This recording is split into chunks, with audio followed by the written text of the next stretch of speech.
Isang mapagpalang araw po ng Martes, April 14, 2026. Kabayan, meron tayong pinaka-latest na weather update sa lagay ng ating panahon. But before that, please don't forget to like and subscribe and then pahit na rin po na notification bell. Maraming salamat po. Magandang balita po mga kaibigan ko, ang super bagyo po o super typhoon Sinlaco na nasa labas po ng ating Philippine Area of Responsibility ay lumihis ang direksyon at bumaba na po ang tsansa ngayon na pumasok sa loob ng ating Philippine Area of Responsibility. Pero ipapaalala ko sa inyo, hanggat na monitor natin itong super typhoon na ito na nasa labas ng ating bansa, kino-consider pa rin natin yung mga posibleng pagbabago sa direksyon nito. Bagamat sa ngayon to, kung makikita nyo, sa ating pong panibagong tropical cyclone threat potential, paghitan po ng April 13, kahapon pa ito hanggang sa April 19, hindi ito nakikitang papasok o maliit na yung chance ng pumasok nito sa loob ng ating Philippine Area of Responsibility.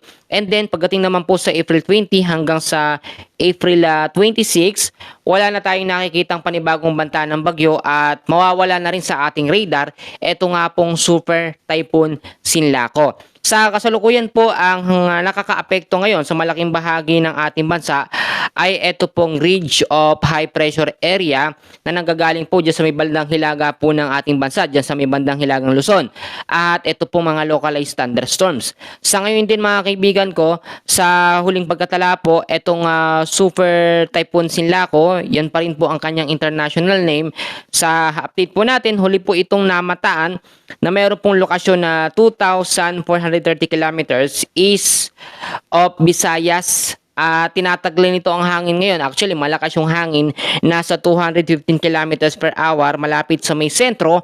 At may bugso na umaabot sa 265 kilometers per hour. May pagkilos naman po pa northwestward sa bilis na 15 kilometers per hour. Kung mapapansin ho ninyo, yung kanyang pagbugso umabot na sa 265. So yung pinakamax sa kayang iabot lamang nito yung sa 300 kilometers per hour na lakas ng hangin, which is super typhoon talaga. At kung makikita ho ninyo, good thing na hindi ito lumapit sa ating Philippine Area of Responsibility. Dahil kung nagbagong bumaba ito at lumapit, pumasok sa loob ng ating PAR, minention ko na yan nung nakarang update natin, pagitan ng April 16 hanggang sa 22, papasok sa PAR. Dahil sa pagbabago sa direksyon niya, dahil sa lakas ng ikot ng sirkulasyon ng kanyang hangin, nagbago yung direksyon ho niya, bumaba na yung chance na pumasok po sa loob ng ating Philippine Area of Responsibility. Silangang bahagi po ng Mindanao, Eastern Visayas at North Luzon nakapaghanda sa paparating po na trap or extension ng hangin ng bagyo. So ngayon, hindi ko sinasabing wag na tayong maging handa, wag na tayong maging alerto, pero stay alert pa rin tayo sa mga pagbabago dito nga po sa super typhoon na nasa labas po ng ating Philippine Area of Responsibility. Tanong ng ating mga kababayan, meron bang magiging kasunod na bagyo o super typhoon? Ito nga pong super typhoon Sinlaco.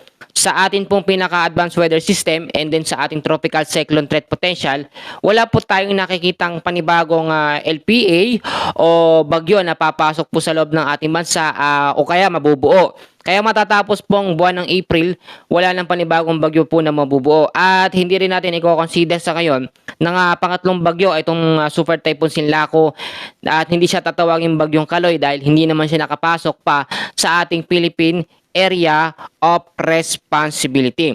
So, tignan nyo mabuti yung sirkulasyon ng hangin nito. Yung radius na meron siya ngayon o yung lawak ng hangin, masyado po talagang malakas. Kaya ang sinasabi natin, konting lapit lamang nito sa ating PAR o kahit sumilip lang ito sa loob ng ating Philippine Area of Responsibility, magkakaroon na ito ng epekto yung pinakahangin po niya. But as of now, sa ating pinaka-latest na update, wala pa itong direktang epekto sa malaking bahagi po ng Mindanao, Visayas at sa may banting Luzon. Ang mahagip lamang o possible na maapektuhan nito kung ito'y lumapit, kung magbago ang direksyon, silang ang bahagi po ng Mindanao, Eastern Visayas at North Luzon.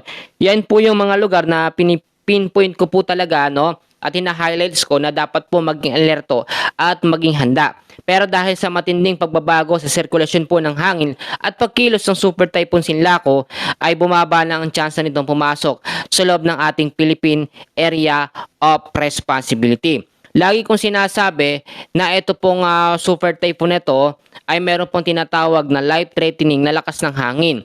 Yung nasa gitna niya, pinakasentro, lalo na no, yung mga lugar na apektado nito sa may parting Guam, nakita naman natin, nakakaranas sila ngayon ng matinding bugso ng bagyong Sinlaco. Pero yung hangin po na nakapalibot sa kanya o yung tinatawag din natin na spiral clouds, yan naman is more on maraming ulan ang idinudulot. Kaya yung mga lugar na naaapektuhan madalas ng trap ng isang bagyo ay nakakaranas po ng mga pag-uulan. Tignan yung mabuti, no? Etong super typhoon na yan, super typhoon Sinlaco is category 5. So, nagtataglay yan ng signal number 5 na lakas ng hangin na pinakamax ay 300 kilometers per hour. Kaya nakakatakot po yan. Pero salamat sa Diyos dahil iniligtas tayo sa napakalakas na bagyo na paparating sana sa ating bansa. Pero lumihis po ito dahil na rin yan sa ating mga panalangin at pagtitiwala sa may kapal. Yan po muna ang ating pinaka-latest na update, no? Short lamang update natin. And please huwag nyo kakalimutan ho na i-like at i-share ng ating update. Maraming salamat.